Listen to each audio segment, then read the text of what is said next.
Troisième séance, la traduction dans l'histoire littéraire. Je commencerai par une citation de l'ouvrage auquel j'ai déjà fait référence et sur lequel je reviendrai un peu plus tard. L'épreuve de l'étranger, culture et traduction dans l'Allemagne romantique, Antoine Berman, page 52 de l'édition de 1984, qui n'est pas en livre de poche. Antoine Berman écrit dans ces conditions, et voici la citation sur laquelle je vous invite à réfléchir: il convient d'appeler traduction historique, celle qui fait époque en tant que traduction, celle où la traduction apparaît comme telle et accède ainsi au rang d'une œuvre, et non plus à celui d'humble médiation d'un texte lui-même historique. Retenez ces mots: il convient d'appeler traduction historique celle qui fait époque en tant que traduction. La traduction dans l'histoire littéraire est donc une démarche qui va nous amener à retracer le parcours de ce que Antoine Berman appelle traduction historique. Donc non pas historique au sens exceptionnel, comme on dit un événement historique, mais historique dans la mesure où elle s'inscrit dans une historicité et elle fait histoire par cette inscription. Elle s'inscrit dans un moment de l'histoire. À ce titre, nous, héritants de ces traductions, nous pouvons nous pencher sur leur nature et étudier leur historicité, puis voir ce que cette historicité pourrait nous, nous apporter, en quoi elle pourrait influencer notre réflexion sur la traduction, en quoi notre théorie de la traduction pourrait être déterminée par l'étude de cette traduction historique, puisque, je le répète, la pratique de la traduction et la théorie de la traduction ne font qu'une. Tout traducteur, toute traductrice va traduire en fonction d'une théorie de la traduction et, majoritairement, la théorie de la traduction adoptée est la théorie ambiante. Rares sont les traductrices, les traducteurs qui s'opposent à la doxa, au discours général, au discours admis, à la doxa traductionnelle, ce que l'on estime être la fonction de la traduction.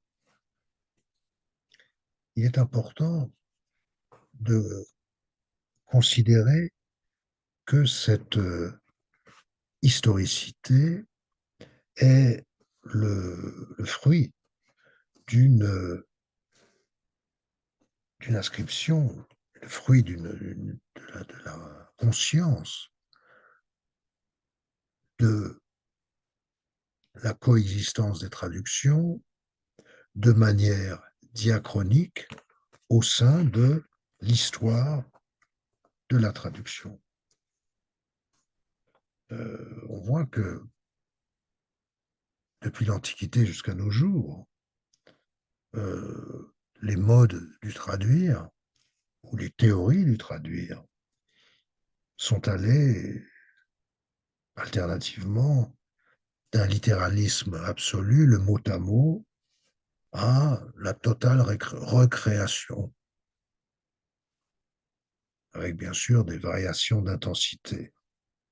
Et ces deux modes soit se succèdent, soit coexistent au sein d'une même époque.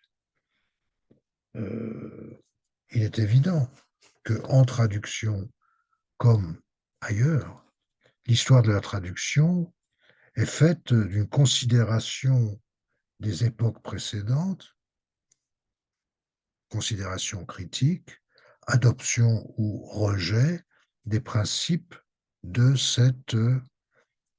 de cette conception de la traduction antérieure. Si on compile des listes de traductions, par exemple Les Mille et Une Nuits, ou bien Homère, ou bien Shakespeare, nous aboutissons à une espèce de cartographie des modes du traduire, des théories de la traduction. Je parlais des Mille et Une Nuits, d'Homère, de Shakespeare, et bien sûr, le domaine biblique n'échappe pas à cette considération. J'y reviendrai dans quelques instants. Les grands classiques, que ce soit Dickens, que ce soit Dostoïevski, Alice au pays des merveilles, Alice in Wonderland, Alice's Adventures in Wonderland. Euh, Ce sont des textes, et je m'arrête une seconde sur ce dernier titre. Le titre de Lewis Carroll est excessivement difficile à traduire parce que il est fondé sur un travail sur la langue anglaise. Et donc, c'est ce travail qu'il est difficile de traduire. Et parce qu'il est difficile de traduire, chaque époque va considérer quelles sont les normes de traduction admissibles, de sorte que la traduction que le traducteur ou la traductrice va produire va être reçue, parce que c'est le dilemme. Est-ce que ma traduction va être reçue? Encore une fois, certains traducteurs, quand j'emploie traducteur masculin, c'est bien sûr de manière générique, certains traducteurs sont comme certains écrivains, ils prennent le risque. Ils prennent le risque de heurter leur époque en faisant confiance aux époques euh, ultérieures. Ce, que, ce qui est intéressant, c'est que le texte original lui-même, d'une certaine manière, va se transformer même s'il ne bouge pas. Le travail de l'histoire quant à la traduction nous amène à ce paradoxe. Le texte va se transformer. Et là, je prends une citation d'Henri Méchonic, dont je vous ai également ici parlé. Méchonic, Meschonik.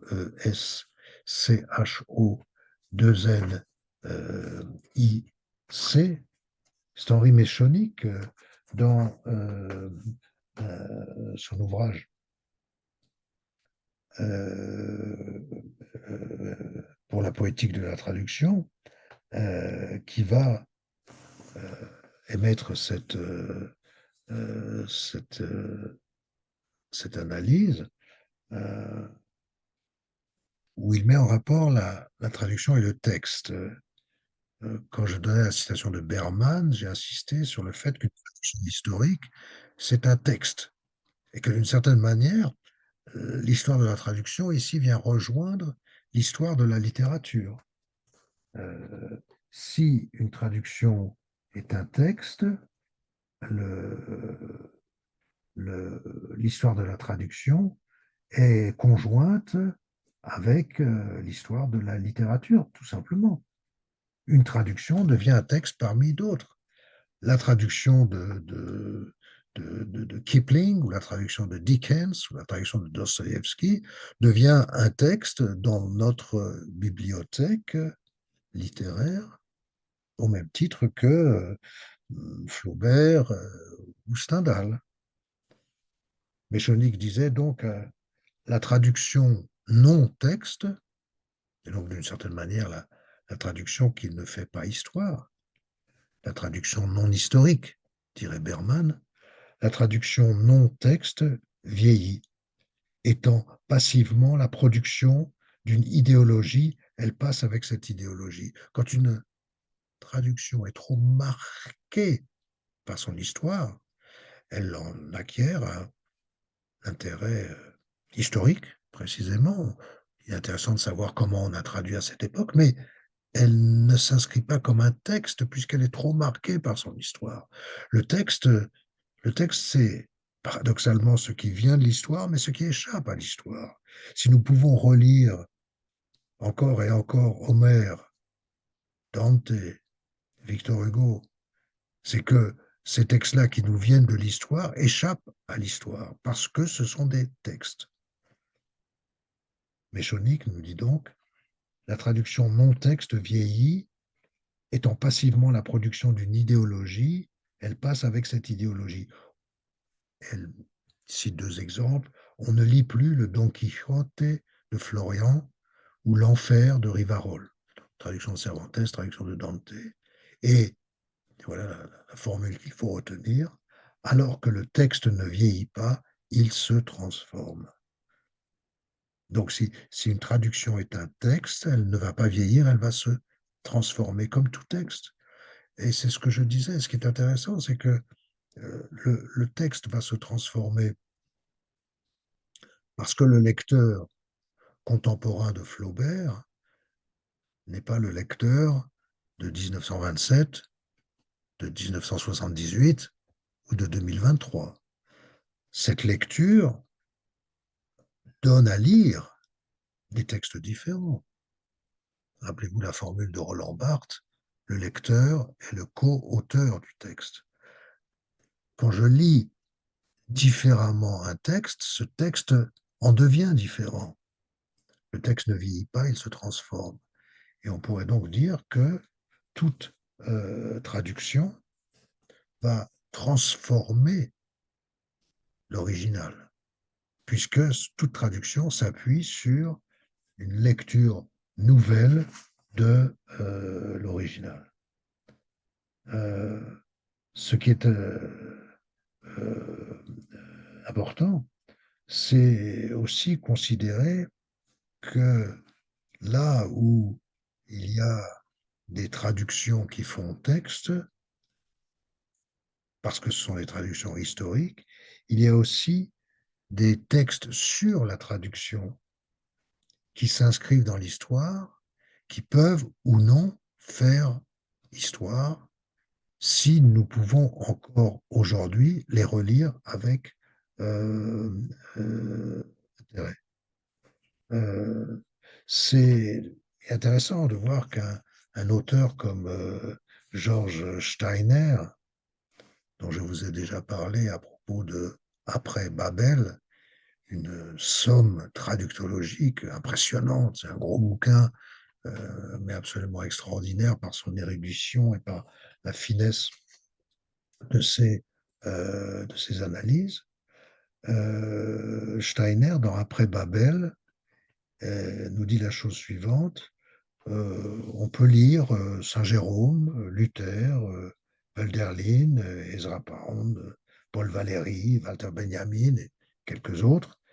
Et vous avez à peu près les noms de ceux qui ont dit quelque chose de fondamental ou de nouveau à propos de la traduction. Comme si, d'une certaine manière, l'histoire de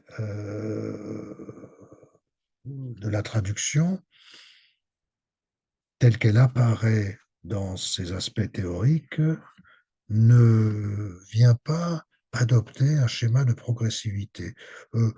Quelques auteurs ont dit l'essentiel, et il suffit de relire ces quelques auteurs. De quoi s'agit-il de ces auteurs-là? Il faut là s'arrêter pour se souvenir que la théorisation institutionnelle de la traduction, elle est tout à fait récente. Elle date de quelques décennies. Et là, maintenant, la bibliothèque traductologique est très, très riche. Il suffit vous allez dans les rangs de notre bibliothèque, vous voyez que le rang traduction est très fourni. Alors, si vous allez sur Internet, le nombre d'articles écrits sur la traduction, et puis d'une manière générale, si vous consultez les bibliographies, le nombre d'ouvrages écrits sur la traduction, le nombre est très impressionnant. Auparavant, on trouvait une pensée de la traduction, donc je distingue pensée de la traduction et théorie de la traduction, si je réserve à théorie de la traduction le sens d'une pensée institutionnalisée. On les trouvait dans les préfaces des traducteurs, ou bien dans des traités de traduction, mais qui étaient extrêmement subjectifs. Donc la, la grande masse des textes, enfin au long de l'histoire, la grande masse des textes sur la traduction n'était pas donnée comme des textes professionnalisants. Euh, il est important de comprendre que le traducteur, et là on le voit au sein de l'histoire, le traducteur doit avoir une conscience de lui-même en tant que traducteur. Or, l'histoire de la traduction, c'est aussi l'histoire de la position du traducteur au sein d'un système socio-culturel. Euh, si le système socio-culturel accorde que peu d'importance au traducteur, celui-ci aura une conscience de lui-même extrêmement réduite. Euh, cette conscience de soi est tout à fait variable. Et quand vous vous penchez dans vos dossiers sur tel ou tel moment de l'histoire des traductions, il est aussi important de prendre en compte la position historique du traducteur, la position sociale du traducteur. On le voit très très précisément dans ce à quoi je faisais allusion précédemment, à savoir les traductions bibliques. Euh, la traduction biblique est entreprise dans divers cadres, et ces cadres vont influencer la position du traducteur et la conscience de soi du traducteur.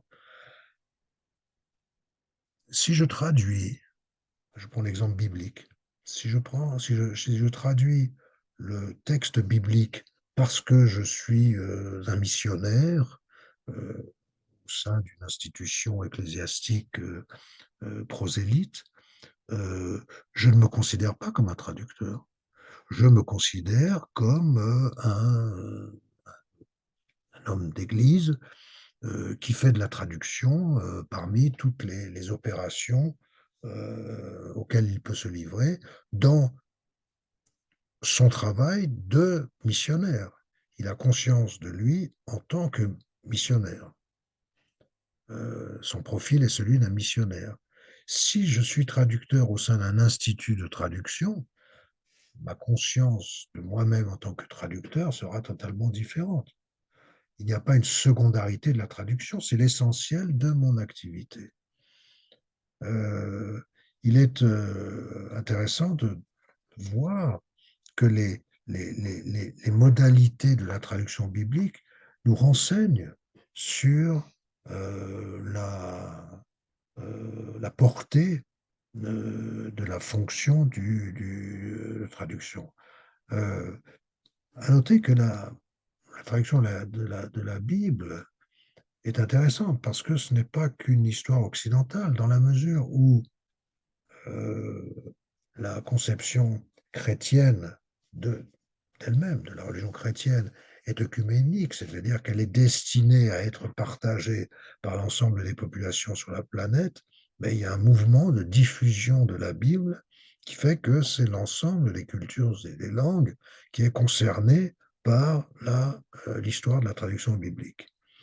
Euh, le paramètre est important. Est-ce que dans vos dossiers, est-ce que l'histoire, est-ce que le sujet que vous traitez concerne l'histoire d'une culture spécifique, d'une langue spécifique, ou bien concerne un ensemble culturel plus vaste, l'Europe, l'Afrique, voire le monde? La Bible a été traduite, recopiée à la main dès la diffusion programmée de l'Évangile et du christianisme. Au Proche-Orient, c'est en syriaque que,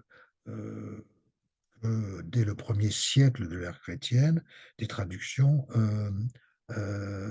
apparaissent.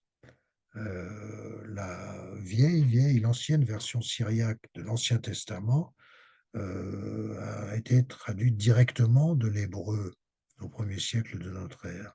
Mais ensuite, cette version a été révisé, toujours en syriaque, à l'aide de la Septante. Il y a donc aussi dans l'histoire de la traduction biblique une histoire du rapport entre les langues.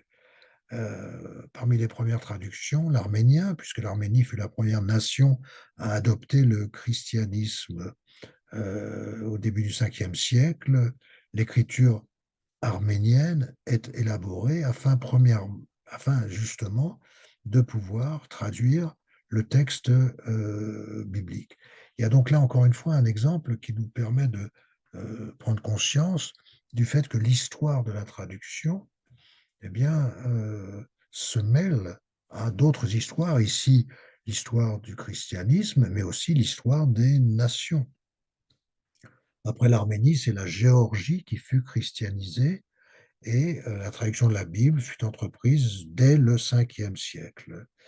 Une version en arabe de la Bible, traduite non pas à partir de l'hébreu, mais à partir de la Septante, c'est-à-dire la traduction en grec, est repérée au 9e siècle. Euh, donc je commençais de manière extrêmement précise par un environnement géographique, et vous voyez encore une fois, géographie et histoire vont de pair, un environnement géographique dans l'Orient pour coller, si j'ose dire, à la genèse même du christianisme. En Occident, c'est essentiellement en latin qu'on a d'abord traduit la Bible. Il y a une vieille version latine courante au IIIe siècle et qui sera supplantée par la traduction latine de Saint Jérôme, donc au Ve siècle, celle qu'on appelle la Vulgate. À noter que le nom de la Vulgate pour désigner donc cette traduction qui devient le texte officiel, donc vraiment là je parlais de texte tout à l'heure, c'est vraiment le texte, un texte qui a quasiment la même sacralité que le texte originel. Donc ce nom de la Vulgate apparaît au XIIIe siècle, donc bien plus tard, au Moyen Âge. Et là c'est intéressant de considérer que la lecture n'était pas, bien qu'il y eût des traductions, puisque encore une fois, la Vulgate est rédigée au Ve siècle, mais le peuple, la masse des fidèles, la masse des croyants, ne lit pas. Et ce qui est intéressant, c'est de voir, de considérer qu'il y a une forme parallèle de traduction qui est celle des vitraux et des peintures sur les murs des églises et des cathédrales. Je considère, c'est ma position, et je vous invite à vous-même à vous positionner sur ce point, c'est ma position, c'est cette mise en image de la Bible, les vitraux, les peintures sur les murs des cathédrales et des églises, parce qu'il ne faut pas croire qu'au Moyen Âge, les murs des cathédrales et des églises avaient cette nudité que l'on connaît aujourd'hui.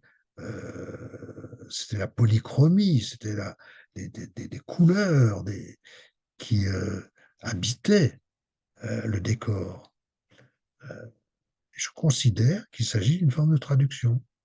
Euh, le message biblique est traduit en images, alors que d'autres le traduisent en mots. Et effectivement, la masse des croyants ne lit pas. En revanche, elle peut lire les images. Ce qui est intéressant aussi, c'est de considérer par rapport à vos dossiers, ce sur quoi vous allez travailler, la considération éventuellement de formes de traduction parallèles. On peut aussi ouvrir la question de l'adaptation euh, cinématographique ou l'adaptation théâtrale. Euh, il est tout à fait possible de comparer, en tout cas, personnellement, en tant qu'enseignant-chercheur, j'admets la possibilité de comparer des traductions dans des langues autres que la langue de l'original et la traduction dans des codes sémiotiques autres que le langage. Mais encore une fois, je demande toujours de me consulter pendant la période de conception et de rédaction de votre travail afin de vous, de vous protéger si vous allez trop loin et si vous risquez de vous égarer. Il y eut dans des traductions par la suite dans le domaine des langues germaniques. Dès le IVe siècle, la Bible est traduite à partir du grec.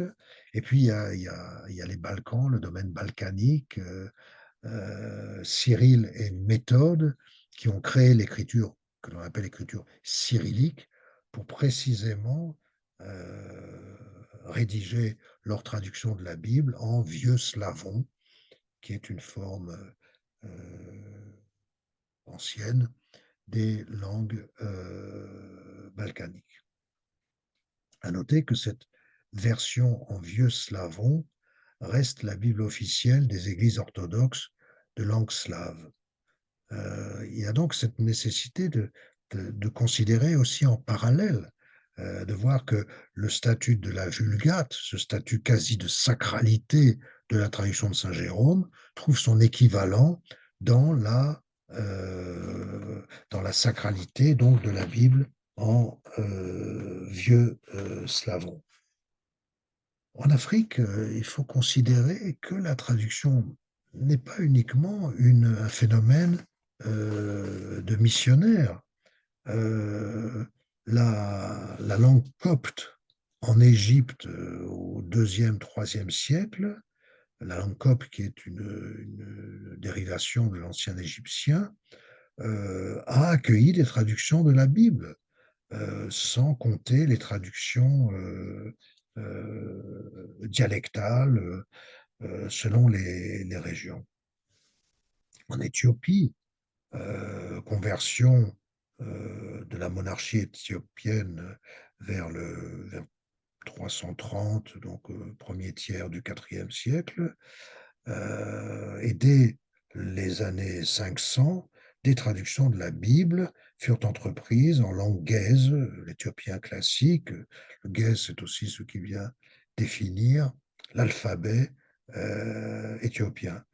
Ce n'est qu'à une date récente que la Bible fut traduite en amharique, qui est une des langues officielles en Éthiopie, mais la version gaise, donc phénomène parallèle à ce que je disais du vieux slavon et de la Vulgate, la version en gaise est restée la version officielle de l'Église d'Éthiopie.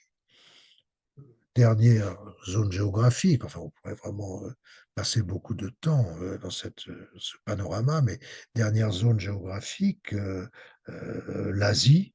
Dès le 5e siècle, l'Évangile se répand en Chine par des missionnaires et la Bible est traduite en chinois dès le 7e siècle.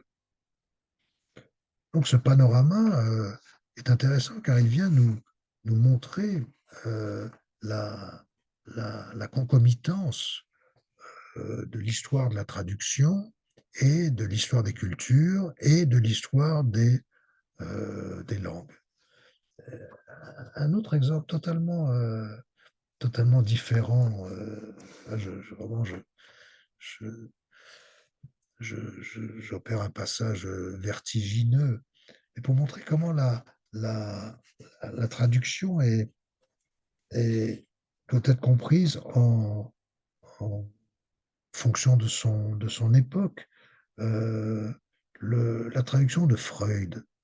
La traduction de Freud est intéressante parce qu'elle nous montre comment la réception d'un texte va influencer sa traduction.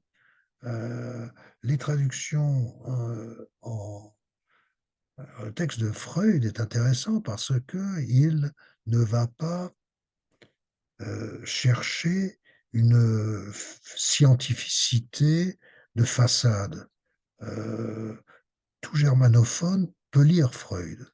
Un exemple, Ich, über ich, le moi, le surmoi, bon, 2 notions freudiennes que l'on connaît, bien c'est le jeu et le super jeu. Heu, N'importe quel germanophone peut le comprendre. Heu, c'est traduit en, en anglais par, ego et super ego.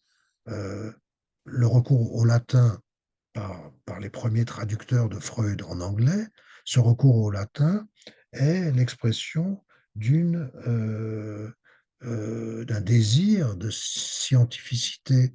Le latin, c'est la langue du savoir. Je traduis donc Freud pour le légitimer en tant que science, je le traduis en latin. Je traduis les mots-clés, en en en latin. Heu, le, la traduction en latin, pour reprendre ces 2 exemples, moi, qu'est-ce que je viens de dire en latin? En français? Moi et sur moi, je viens de la citer, va dans le sens de, heu, la familiarité que le freudisme supposait, la familiarité de ses lecteurs avec la langue de Freud. Heu, on pourrait aussi donner comme, autre exemple le rôle de la conception de la traduction, au XVIe siècle français, à l'époque de la Renaissance. Il est intéressant d'étudier le XVIe siècle français, c'est la naissance de la langue française. La traduction aide-t-elle à l'évolution de la langue française ou est-elle considérée comme un frein, à, cette, traduction? Heu Du Bellay, donc vous connaissez le nom de Du Bellay, les regrets heureux qui comme Ulysse et cetera. Du Bellay, dans sa défense et illustration de la langue française de 1549, écrit: «Sans l'imitation des Grecs et des Romains, nous ne pouvons donner à notre langue l'excellence et la lumière des autres plus fameuses». L'imitation des Grecs et des Romains passe bien sûr par la traduction. Mais Ronsard, en 1550, donc à peu près à la même époque, écrit: «Car l'imitation m'étant odieuse, que pour cette raison je m'en suis éloigné, prenant style à part, sens à part, œuvre à part, ne désirant avoir rien de commun, heu, avec une monstrueuse horreur». Mais de qui parle Pierre de Ronsard? Des auteurs du patrimoine français. Il les juge, indignes de figurer dans ce, patrimoine. La Renaissance française se comprend comme, évoluant en regard de la du patrimoine, de l'antique. Exemple, fameux de ce rapport de la traduction avec l'évolution, voire même la création d'un ensemble culturel. On le sait, Rome devient Rome en imitant et en traduisant Athènes.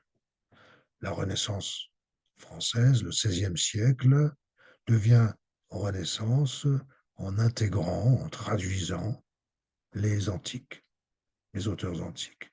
Et dernier exemple sur lequel je voudrais, m'attarder, celui de l'Allemagne du XVIIIe siècle, 18e, 19e, et je reviens là à l'ouvrage d'Antoine Berman. Je voudrais avec vous m'arrêter sur quelques étapes de cette, histoire de la traduction littéraire en dans l'Allemagne des 18e et 19e siècles.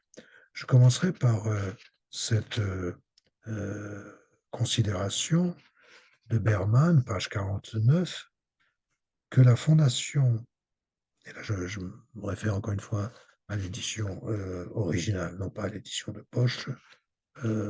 C'est au premier chapitre, Luther ou la traduction comme fondation. Et d'emblée, la traduction comme fondation, le terme est intéressant. Habituellement, la traduction n'est pas considérée comme une fondation parce qu'elle est considérée comme secondaire. Quelque chose qui est secondaire n'est pas fondamental, n'est pas premier. Et donc, pour l'Allemagne romantique, dans l'analyse de Berman, cette traduction devient à valeur de fondation. Il écrit, page 49, que la fondation et la formation de l'allemand littéraire, une langue littéraire, c'est celle qui permet la littérature. Et la littérature, c'est celle qui permet l'affirmation d'une culture nationale. On a donc ce cheminement, langue, littérature, culture. Et la quatrième étape, ce serait culture qui participe du récit national. Langue, littérature, culture, récit national. Vous devez établir cette séquence et voir comment cette séquentialité s'applique à nombre, enfin à l'ensemble d'ailleurs, à l'ensemble des systèmes culturels. Berman écrit donc que la fondation et la formation de l'allemand littéraire commun ait eu lieu par le biais d'une traduction, en l'occurrence la traduction de la Bible par Luther. Voilà ce qui permet de comprendre pourquoi va exister en Allemagne une tradition de la traduction. Donc là, il joue sur les proximités étymologiques, une tradition de la traduction. Et je vous demande de retenir cette expression parce qu'elle peut être applicable à tel ou tel sujet que vous allez traiter. Est-ce qu'il existe une tradition de la traduction dans le contexte culturel sur lequel vous vous penchez? Il est évident que la considération d'une tradition de la traduction va déterminer la réception de telle ou telle traduction. Il est des cultures qui sont des cultures de traduction. Rome, la Renaissance, le XVIIIe siècle allemand, les cadres culturels, les contextes culturels sur lesquels vous vous penchez, accueillent-ils des traditions de la traduction? Je reprends. Que la fondation et la formation de l'allemand littéraire commun aient eu lieu par le biais d'une traduction, voilà qui permet de comprendre pourquoi va exister en Allemagne une tradition de la traduction, pour laquelle celle-ci est création, transmission, élargissement de la langue, fondation d'un espace linguistique propre. Tradition de la traduction.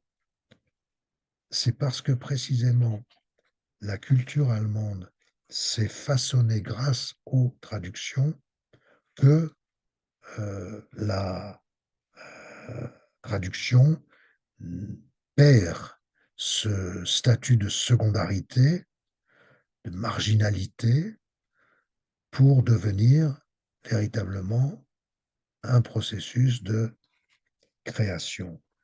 C'est avec Luther, donc que vous connaissez le nom de Luther associé à la Réforme, que la, euh, la tradition de la traduction va donc se mettre en place. Alors, ce qui est remarquable chez Luther, c'est qu'il traduit la Bible pour les Allemands, non pas pour le clergé. La réforme, c'est précisément ça, redonner la religion au peuple. Euh, Luther écrit dans un allemand compréhensible par tous. Il écrit lui-même dans un texte programmatique qui est cité page 45 chez Berman, car ce ne sont pas les lettres de la langue latine qu'il faut scruter pour savoir comment on doit parler allemand. Il faut interroger, regardez cette théâtralité qui est propre à Luther dans sa conception. Il faut interroger la mère dans la maison, les enfants dans les rues, l'homme du commun sur le marché, et considérer leur bouche pour savoir comment ils parlent, afin de traduire d'après cela alors ils comprennent et remarquent que l'on parle allemand avec eux. Écrire pour le peuple, euh, écrire avec le peuple, dit-il. Et donc là, il y a une polarité. Encore une fois, l'historicité, elle est très très précise. Luther veut instaurer un nouveau cadre religieux au sein du christianisme. Il s'oppose au catholicisme, notamment parce que le catholicisme ne donne pas accès au texte biblique pour l'ensemble des croyants. Et donc, il se sert de la traduction pour exprimer cette volonté d'une religion pour tous. Or, cette religion pour tous va passer par une traduction pour tous, c'est-à-dire une traduction dans la langue parlée, dans la langue commune.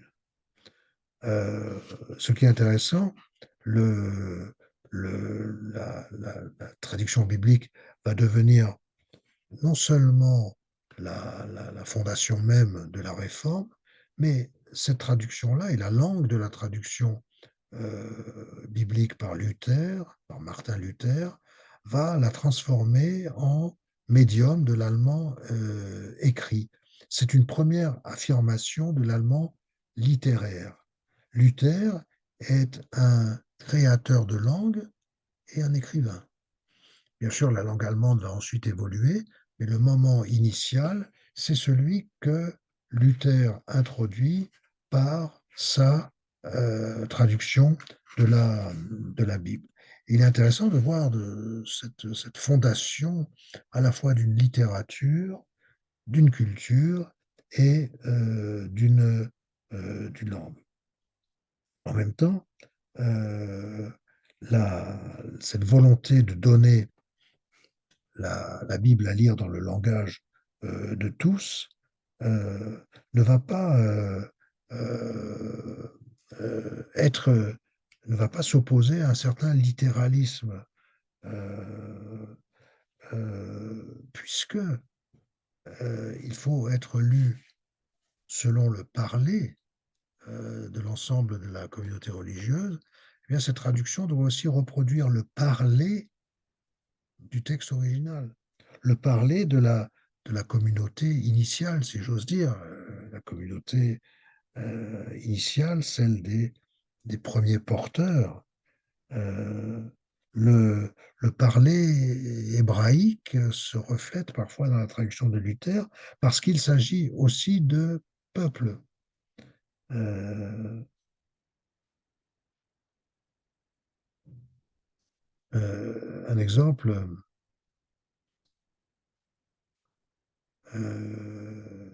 c'est celui de euh,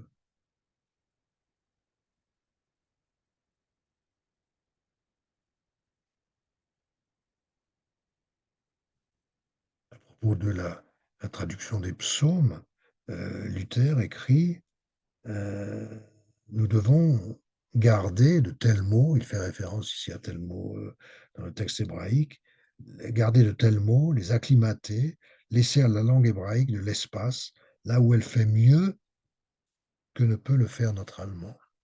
Donc il est intéressant de nuancer cette position, disons, dans un sens qui n'est pas du tout dérogatoire, cette position populiste de ce souci donc pour que le peuple puisse comprendre sa traduction, il faut nuancer cette position par la considération d'aménagement linguistique euh, possible.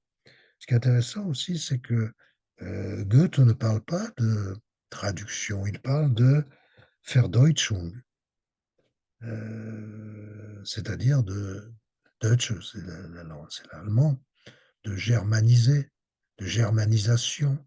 Il germanise là le texte biblique. Le rapport ici à l'autre langue, c'est un rapport à l'autre tout court. À la fois l'autre, par exemple, l'autre biblique, ces personnages que le croyant va rencontrer, mais c'est aussi l'autre, le voisin, autrui. Traduire, c'est à la fois traduire l'autre et traduire pour l'autre. Euh, Avec Goethe, je disais, c'est donc une immense étape, la première étape fondatrice, initiale, qu'il nous faut considérer.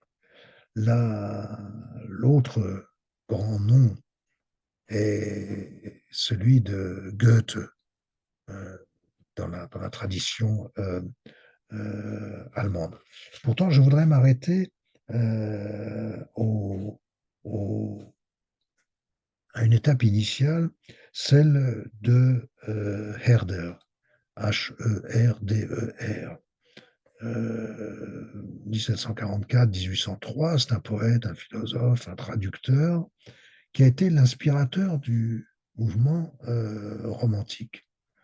Or, euh, ce passage euh, par Herder prolonge d'une certaine manière l'acte fondateur de Luther, puisqu'il va poser la nécessité d'un élargissement de la langue. Là, comme le dit Berman, page 62, la langue allemande manque de culture. Elle est trop jeune, cette langue allemande. Et pour acquérir cette culture, elle doit passer par un certain élargissement, lequel va présupposer des traductions marquées par la fidélité. C'est parce que je suis proche du texte de départ que je peux élargir ma langue, que je peux augmenter les possibilités d'expression de ma langue. Cette notion donc de fidélité, on pourrait exprimer ici, utiliser le terme de littéralité. Je suis proche de proximité, je suis proche de la langue de départ, a une fonction. La fonction de cette proximité, c'est obliger ma langue à parler comme elle ne parlerait pas, et donc à lui permettre de mettre à jour des possibilités linguistiques qui étaient latentes en elle, mais qui ne s'étaient pas manifestées. Donc, autour de Herder, on a cette notion donc de l'élargissement de la langue. Mais ce qu'il faut noter, c'est que Herder, c'est celui qui a théorisé des notions comme celle de génie d'un peuple ou génie d'une langue, de poésie populaire, de nation. Herder est celui qui pense la nation allemande.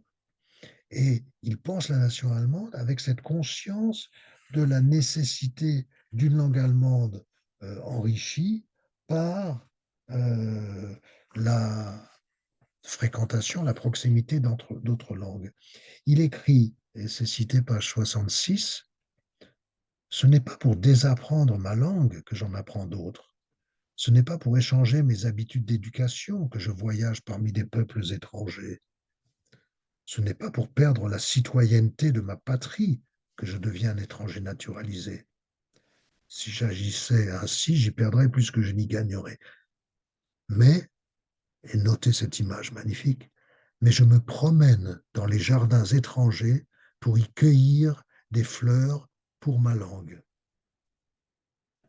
J'observe les mœurs étrangères afin de sacrifier les miennes au génie de ma patrie, comme autant de fruits mûris sous un soleil étranger. Je me promène dans les jardins étrangers pour y cueillir des fleurs pour ma langue. La métaphore de Herder doit nous inviter à comprendre au mieux ce que veut dire ce rapport à la langue autre et la manière dont le rapport à la langue autre va profiter au développement de la langue. Le considération historique est celle qui va non pas opposer la traduction à la création, mais au contraire s'appuyer sur la traduction pour inciter à la création. Euh, Herder remarque à propos des Français, c'est intéressant de voir comment euh, ces penseurs allemands réfléchissent à la traduction en Allemagne par rapport à d'autres conceptions de la traduction. Les Français, c'est cité page 69, les Français, trop fiers de leur goût national, tirent tout à celui-ci, au lieu de s'adapter au goût d'une autre époque. Et vous remarquez que Herder pense en termes historiques. Il reprend, mais nous, pauvres Allemands, encore privés de public et de patrie, encore libres de la tyrannie d'un goût national, nous voulons voir cette époque telle qu'elle est. Et la meilleure des traductions ne peut y parvenir avec Homère si l'on n'y ajoute pas de notes et d'explications d'un esprit critique élevé. Nous devons nous pencher sur la traduction, expliciter, éclairer la traduction, parce que nous sommes ouverts à l'apport possible de cette traduction. À l'inverse, les Français, eux, ne vont pas se pencher, ils vont s'approprier la traduction et l'intégrer directement dans leur patrimoine. Ce qui est ici en jeu est une notion fondamentale dans la pensée de la langue allemande, c'est la Bildung. La Bildung, B-I-L-D-U-N-G, la Bildung, que l'on peut traduire par à la fois la culture et la formation, l'éducation.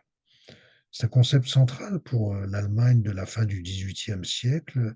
C'est la manière dont, nous dit Berman, la manière dont la culture allemande du XVIIIe siècle se conçoit elle-même. La Bildung, je le disais, ça peut être traduit par culture, mais aussi par formation, par éducation. C'est-à-dire que la Bildung, c'est à la fois un processus et son résultat. Et vous le savez, on peut dire la même chose au niveau du terme de traduction. La traduction, c'est un processus. Je fais une traduction, je traduis, mais aussi une traduction, c'est ce qui. Je suis en train de lire une traduction.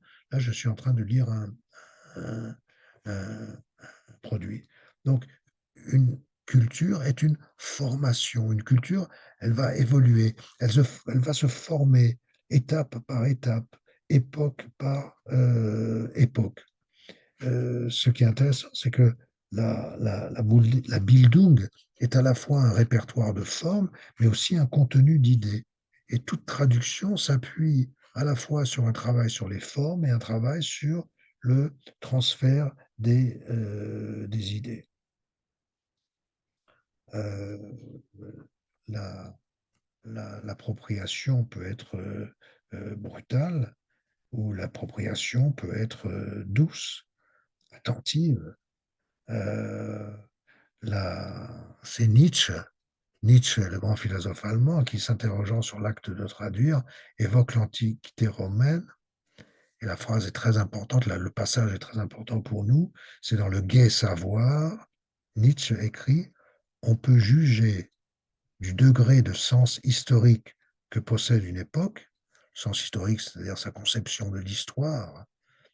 On peut juger du degré de sens historique que possède une époque d'après la manière dont elle fait des traductions et cherche à s'assimiler les époques et les livres du passé.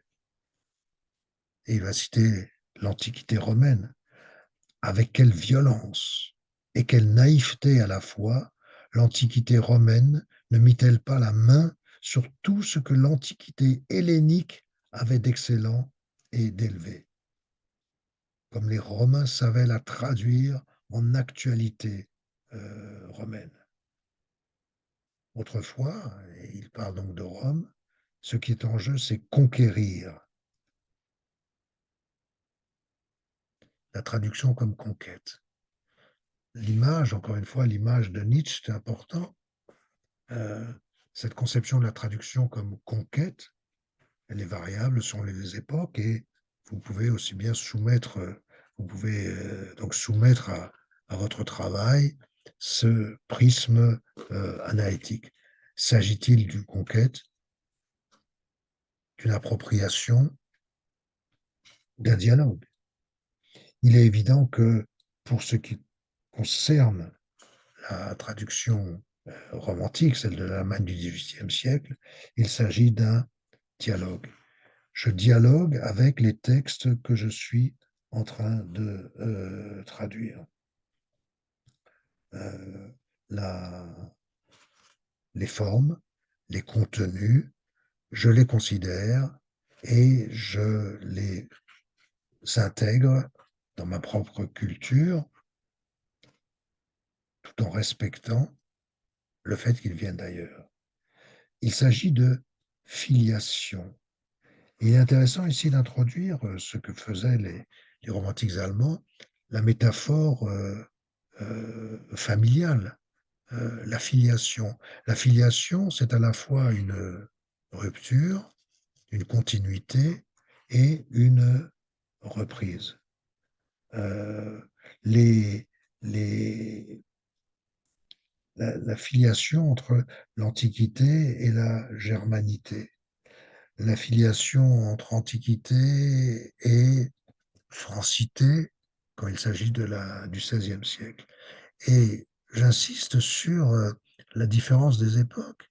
Il y a une filiation par rapport à l'Antiquité propre au XVIe siècle français et une autre filiation propre à l'Antiquité au XVIIIe siècle allemand.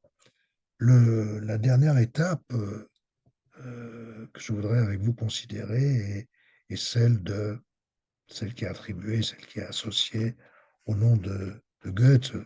Goethe, cette immense figure de la littérature allemande, qui s'interroge sur la traduction, évidemment, évidemment, puisque très tôt, Goethe, qui est un traducteur lui-même, euh, nombre de traductions sont insérées dans les grands romans de Goethe, le Werther ou le Wilhelm Meister. Et très tôt, Goethe a été traduit. C'est-à-dire qu'il s'inscrit, il inscrit son œuvre dans une circulation des textes permise par la traduction. Or, Goethe est celui qui a théorisé pour la première fois la Weltliteratur, Weltliteratur, Weltliteratur, la littérature mondiale. Euh, Goethe estime que son époque est désormais celle de la littérature mondiale. Euh, il écrit, euh, et c'est cité page 91 dans l'ouvrage de Berman, la littérature nationale ne signifie plus grand-chose maintenant. Le moment est venu de la littérature mondiale et chacun doit s'employer à hâter la venue de cette époque. Et encore, si nous nous sommes risqués à annoncer une littérature européenne, voire une littérature mondiale et universelle, cela ne veut pas dire que les différentes nations prennent mutuellement connaissance d'elles-mêmes et de leur création, car en ce sens, la littérature mondiale existerait déjà depuis longtemps.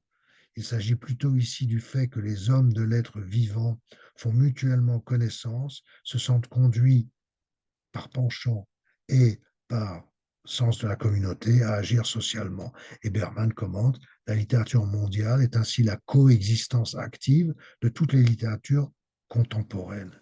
Ce qui est intéressant, c'est que pour Goethe, littérature mondiale, c'est le rapport qui passe par la traduction entre les écrivains d'une même époque. Euh, Goethe assiste déjà à la mondialisation du monde, les échanges économiques, le développement des transports, et il va appliquer à la littérature cette prise de conscience. Mais ce qui est intéressant pour nous, c'est que quand il dit cela ne veut pas dire que les différentes nations prennent mutuellement connaissance d'elles-mêmes et de leur création, bien aujourd'hui, technologiquement, nous pouvons y songer. D'abord parce que la traduction connaît une extension extrêmement importante et parce que les dispositifs techniques de la traduction, et je fais référence ici directement à la traduction automatique nous permettrait virtuellement, potentiellement, utopiquement, de traduire toutes les littératures du monde dans toutes les langues du monde. Alors, ce serait une entreprise gigantesque, mais techniquement, elle serait possible. C'est-à-dire que la littérature du monde serait une littérature de traduction. L'histoire de la traduction viendrait encore une fois rejoindre l'histoire de la littérature. Cette notion de circulation, de intensification des échanges est essentielle pour Goethe. Elle est encore une, une notion qui doit être réactualisée. Ce qui est important, c'est que Goethe sait que l'Allemagne est un espace de traduction. Et pour lui, cette Allemagne pourrait devenir le marché d'échange, la bourse de la littérature mondiale. La langue allemande est pour Goethe la langue de la traduction, dans la mesure où cette langue s'est façonnée par la traduction. Euh, il écrit, en ce qui concerne le grec, page 93, en ce qui concerne le grec, le latin, l'italien, l'espagnol, nous pouvons lire les meilleures œuvres de ces nations dans des traductions allemandes, si bonnes que nous n'avons plus aucune raison de perdre du temps au pénible apprentissage des langues. Et donc là, Goethe parle de textes, de traductions qui sont textes, de traductions qui viennent s'inscrire tout simplement dans le patrimoine littéraire.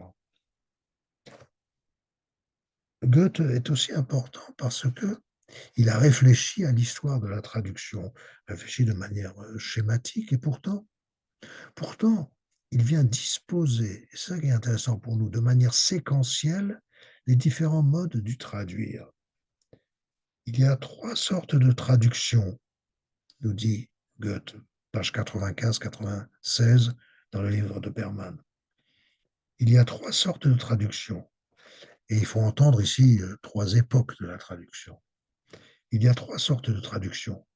La première nous fait connaître l'étranger dans notre sens à nous. Pour cela, rien de mieux que la simple traduction en prose, une traduction littérale. Une seconde époque vient ensuite où l'on s'efforce de s'adapter aux manifestations de l'existence étrangère, mais en réalité, on ne cherche qu'à s'approprier l'esprit étranger. On le transpose dans notre esprit. J'appellerais cette époque parodistique, la traduction comme une parodie, en prenant ce mot dans sa signification la plus pure. Les Français, par exemple, pour Goethe, et je lisais toute culture qui réfléchit sur sa traduction a intérêt à réfléchir sur la manière dont les autres cultures conçoivent la traduction, les Français usent de ce procédé dans la traduction de tous les ouvrages poétiques.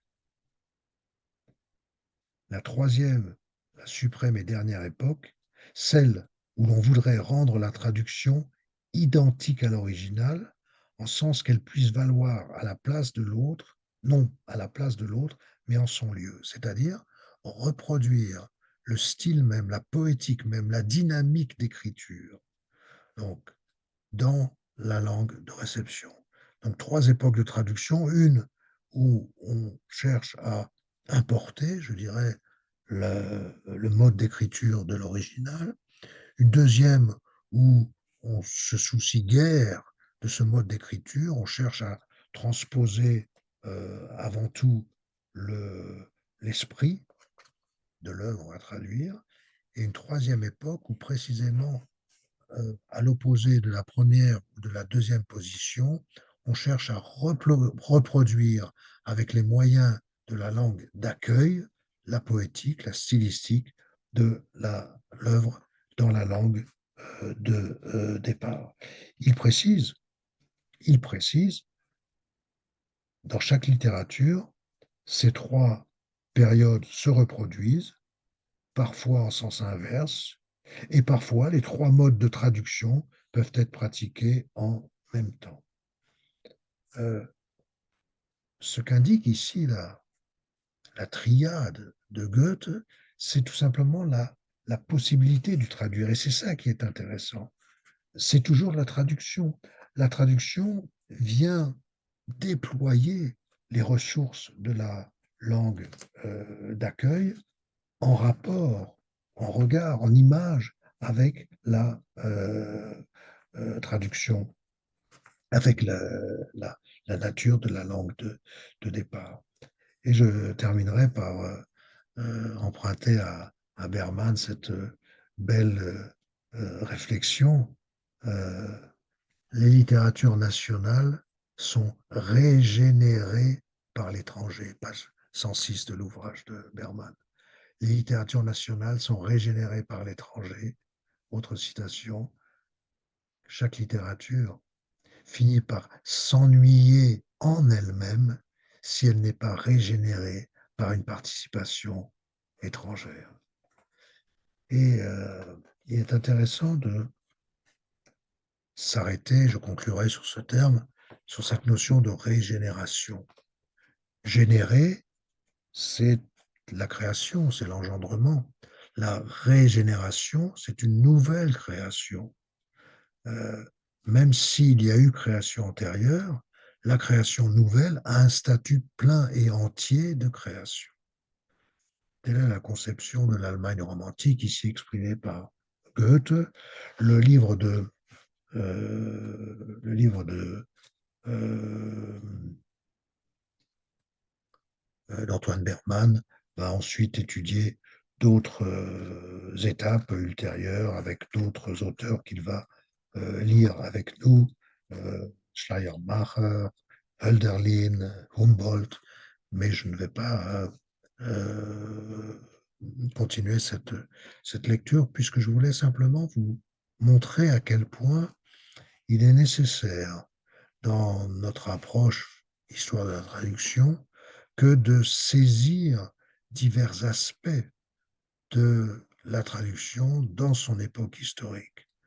La, les deux grands aspects de la manifestation de la traduction étant le lien, étant souligné par le lien entre la théorie de la traduction et sa pratique. Je traduis selon la conception que je me fais de la traduction. L'historicité, c'est considérer qu'à une époque précise, ma conception de la traduction sera telle qu'elle va entraîner une pratique spécifique de la traduction. Je vous demande également de lire un texte que vous trouverez sur la page Amétis, un texte de Marie Cosnet, traductrice du latin, un texte fort intéressant pour nous car elle exprime, elle, en tant que traductrice, sa conception de la dimension historique de la traduction. Vous pouvez toujours me rejoindre à mon adresse électronique alexis.nucelovici@univ-amu.fr et je vous donne rendez-vous à la semaine prochaine.